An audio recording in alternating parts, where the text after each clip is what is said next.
Good morning, guys. Welcome to another episode of Clangin, Bangin with Mikey, episode 160. Let me move this back a little bit so we can get more space. Yeah, man. I was cleaning out the spot and I found some of my very first recording equipment that I used. It was an M Audio Fast Track. If anybody knows what an M Audio Fast Track is, that tells you how long I've been doing this. Um, like my shit is so old that they don't even make that unit anymore, you know. And I recently just threw it away because it was just so old. But I wish I would have kept it, you know, just for nostalgic purposes. But yeah, man, M Audio, God, that was my first M Audio Fast Track. That was my first audio interface, man. This is before I was messing with samples. This is before I was doing anything. It's crazy because guys who knew me back then, it's like they knew how serious I was about this. Like I was as serious about it as I am today, this moment, as I was, 15, almost 20 years ago. Like I have music programs that I bought from CompUSA that were actual mix and mastering programs. I have this one. Where is it?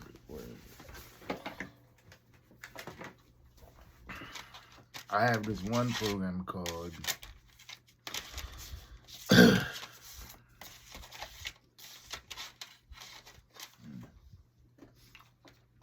Music Maker 12 Deluxe. Basically, it's a program where you can make tracks, and you can mix and master stuff too. It's similar to GarageBand, but it's a little bit more advanced. But yeah, man, I've been doing this shit for so long. It's like, bro, I remember when Pro Tools first came out. I remember when Reasons and Logic was still hot, you know, and it's crazy because it's like now I look back on it and it's like you got Ableton Live, you have you know, I mean, you still have all this Dodge, you know, all these, you know, Dodge, you know, programs or whatnot. But I've been working with Fruity Loops for the last, 2000, 2008, 2007, somewhere around there. Yeah, that's how long I've been working with Fruity Loops.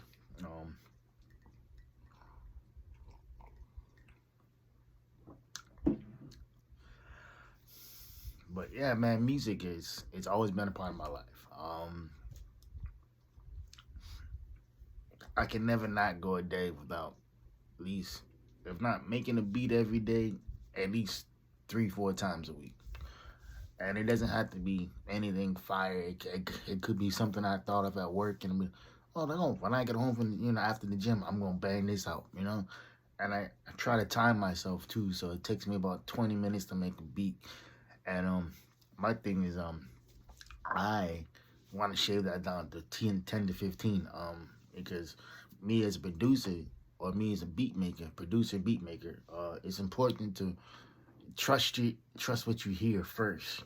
Instead of you thinking so much, just trust what you hear, because if you trust what you hear, shit's gonna be fire anyway. And once you play it back, you realize, okay, like this doesn't fit. Let me move this around. Boom, boom, boom, boom, boom. Because I've done that where I've put sounds together and they sound great, and then I listen to them back and like 2-3 days later, I'm like, yeah, nah, this ain't it. And it's usually an instrument or two that doesn't sound right. And not that it, you know, not that it messes up the whole track. It just doesn't flow the way um it just doesn't flow the way that I wanted to flow. But yeah, man, I have another bad habit, bro. I buy a lot of books. Um, and I'll be reading shit and I'll be buying shit. But I'm not even done currently reading the current book that I have. I usually have two books in my book bag with me at all times. Right now I'm reading How to Rap Too. I read the first one, you know, great book. And if you guys haven't read um either either installment, go get you a copy off Amazon, alright, and go pick it up. Like it doesn't teach you how to rap, even though that's what the book says. It just teaches you techniques, and it teaches you different things. It teaches you pitch flow, high, low, whatever it is, and it also gives examples throughout the book with certain artists too. And you can go and reference those tracks and be like, okay, like it's like Snoop Dogg. He's famous for you know, saying the highs and lows, right? And it talks about singing half sung lyrics and half rapping lyrics, and it's like yeah, it's like you have to find that flow that works for you. Me personally, I'm a mixture of half sung lyrics and half rap lyrics, but my style is more spoken word. Um, that's what it's rooted in. Because growing up, I always was around poetry slams. I did poetry slams since from the time I can remember. Um, from grade school all the way up to college. And I was always around that. So for me, it was always cool to see that. And yeah, and now this coffee is good. I think it's important to realize that everybody has a gift, bro. Doesn't matter what it is, you know. Everybody has a gift. Everybody has a talent. And that's that. And I think at the end of the day, it's important to realize that everything that you go through,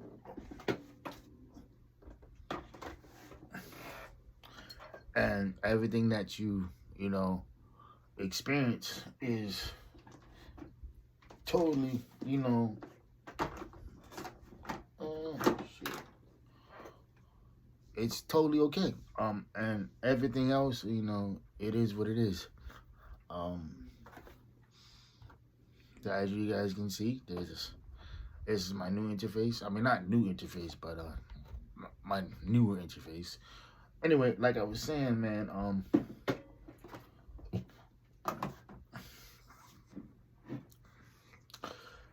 it's important to realize that everybody has a gift. Everybody has things that they can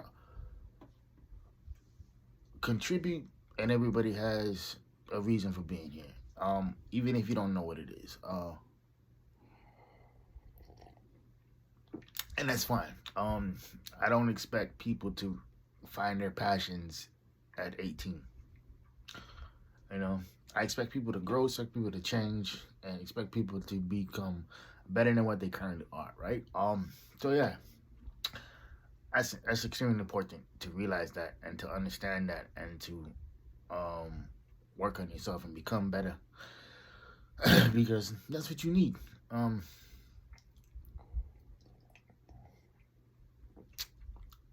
I I remade this reel on my Instagram page, and it talking about maturity.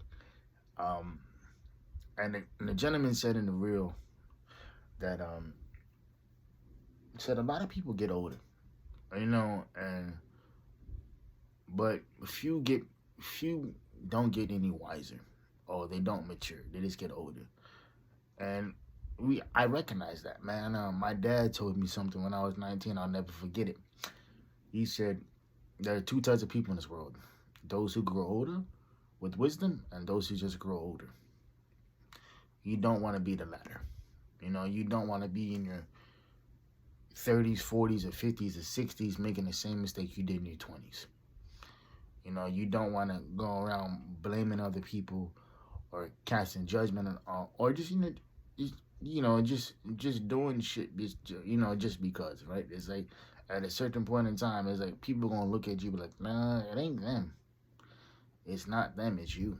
Um, and I think a lot of that has to do with the fact that it's like a lot, when I talk about passions and gifts and goals, it's like a lot of that has to do with that. It's like everybody loves to be applauded.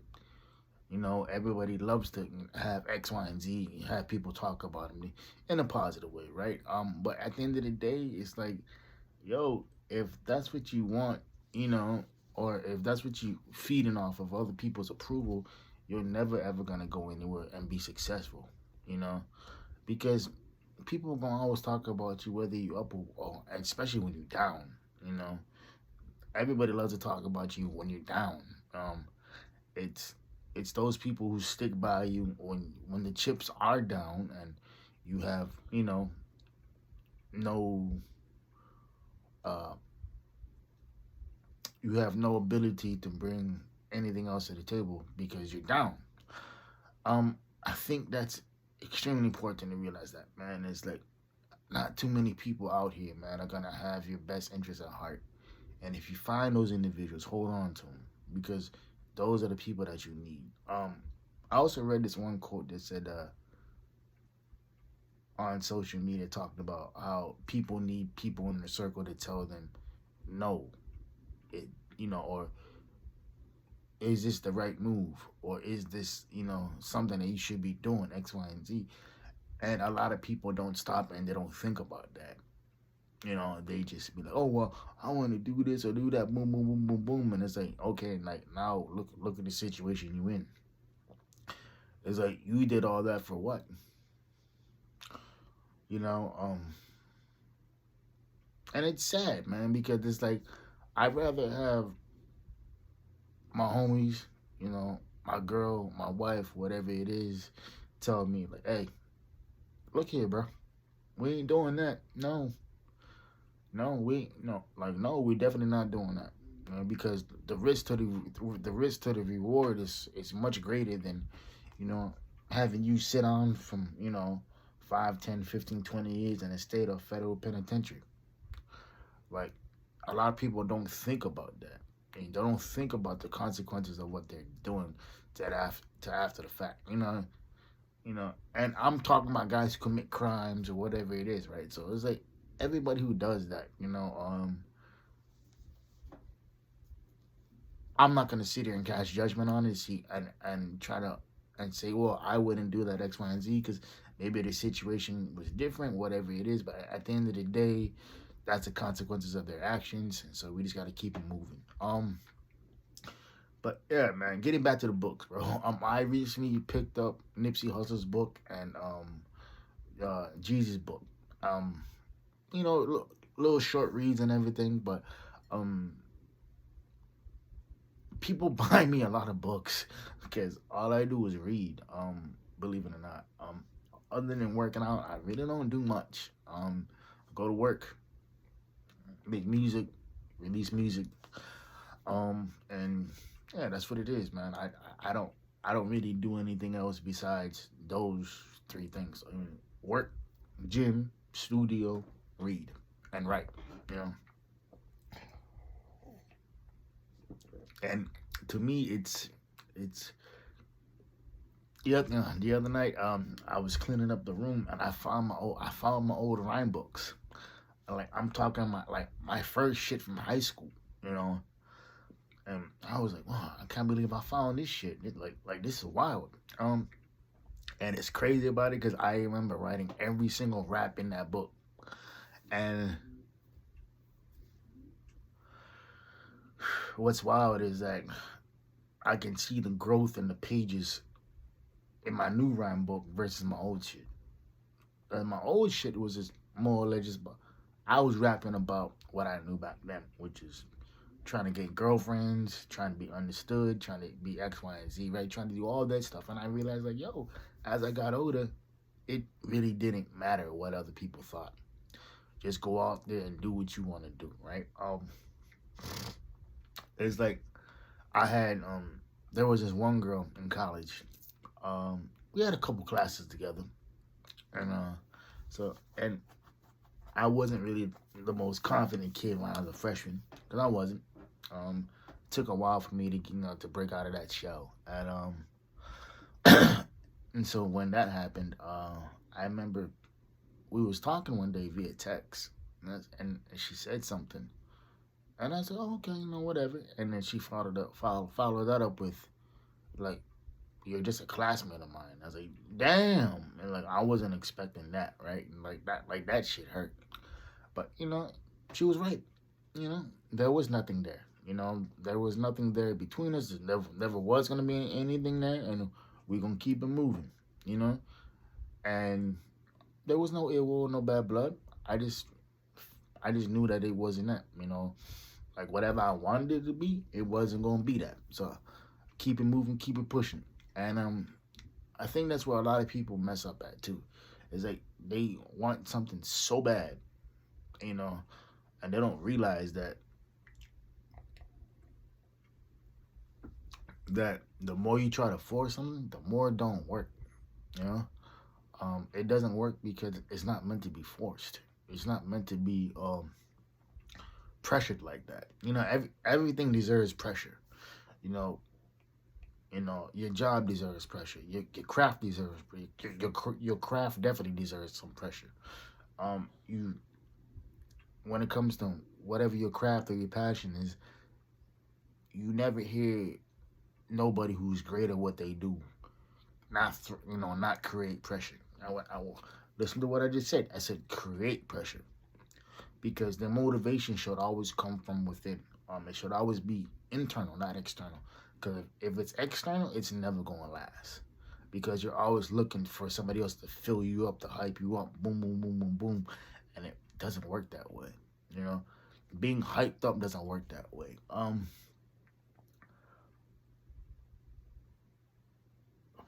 It's like yesterday. I was in the gym, and in my particular gym, there's a posing section, right? There's a stage, and mirrors, and everything, right? So every day I make a point to, go up there 5-10 minutes, whatever it is, and I practice my posing, and I try to make the presentation the best way I know how. Um, because of the physical disability, my muscles don't fire off or they don't like the mind to muscle connection, isn't as strong as I want it to be. So that's something I gotta work on. But in terms of that, like I said, I make it a point to pose at least 5 to 10 minutes every day. It may not seem much, 5 to 10 minutes every day, but you do that, 5-6 days a week. That's almost an hour of posing every, every week. You're gonna get better, because it's proven, right? Um, and one of the competitors in the gym, he yelled out, "Magic Mike." That was an old nickname from college. Some people would call me that. If anybody's seen the movie Magic Mike, you know why. Not that I was doing that shit. I just came up with something on the fly, and the name stuck, right? Anyway, so guy yells out, "Magic Mike, I see you, baby. Okay, okay." See, the thing about me, dog, is like I don't have to have external motivation. I know what I'm capable of. I know what I can do and can't do. And I focus on what I can't do, because what I can do is naturally going to get better by itself.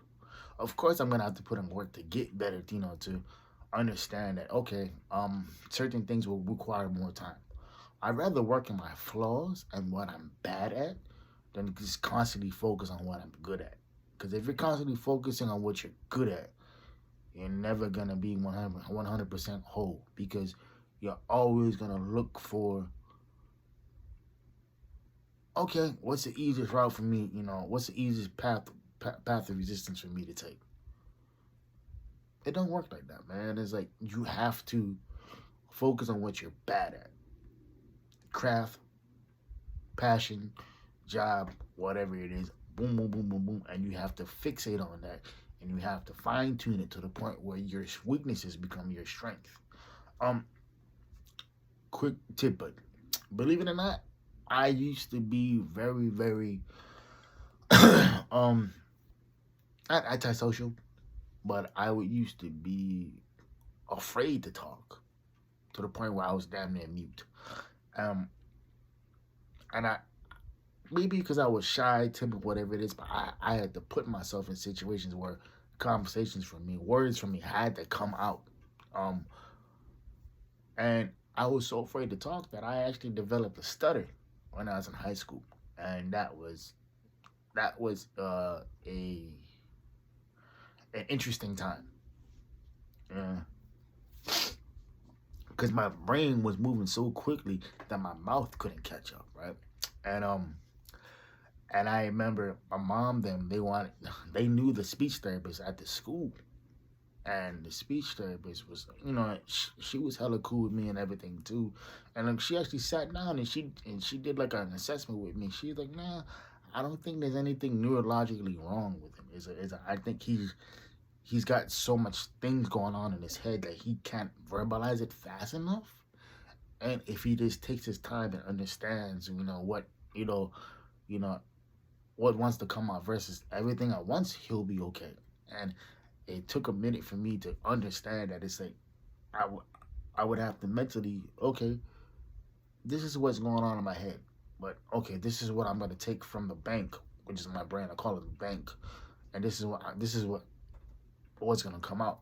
And I think that helped a lot because it made me stop, it made me focus, and it made me say, okay, this is what we're gonna talk about. We're not gonna talk about the thousand other thoughts you have in your head at once, because that's how the stuttering happened. Because I would be like, but, you know what I mean? But it's because I would have so much shit that I wanted to say that it's like, it just blah. It's like my brain was on the Autobahn and my my mouth was only going 30 miles an hour. So, so there's a lot of shit up there, right? And yeah, man, I think to wrap all this up, man, I know this is just a long-winded podcast, and it's not really anything of topics was really hit today. But sometimes, man, it's like you just gotta sit here, you gotta bullshit with y'all, but yeah, this is about 22 minutes of your life that you won't get back. Hope y'all keeping the 4 P's, keeping in the 4 P's. See, there you go. There's the stutter. Private player, positive pushing. I'll see y'all next week. I love y'all. And remember what I always say. Know your worth because you're better than what you are. All right, y'all. Peace. Ghost.